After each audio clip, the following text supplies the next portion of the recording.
मुहर्रमुल हराम 1436 सिने हिजरी के मदनी काफिलों में आशिकान रसूल ने मदनी काफिलों में पाई सफ़र की सआदत। दुनिया के मुख्तलिफ मकामात से मदनी काफिलों ने सफ़र किया, जिसके तफसीली मनाजिर इंशाअल्लाह अज़्ज़ व जल हम आइंदा पेश करेंगे।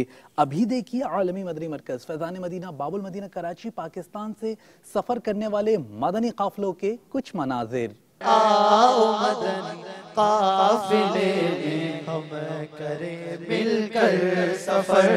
सुन्नतें सीखेंगे इसमें, सुन्नतें सीखेंगे इसमें इंशाअल्लाह सर बसर। आओ मदनी काफिले में हम करें मिलकर सफर। आओ मदनी काफिले में हम करें मिलकर सफर।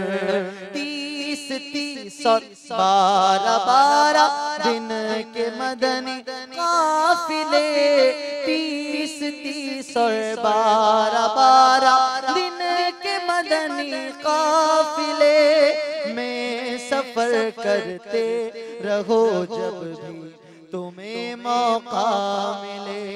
हाँ सफर करते रहो जब भी तुम्हें मौका मिले। आओ मदनी काफिले में हम करें मिलकर सफर। आओ मदनी काफिले में हम करें मिलकर सफर।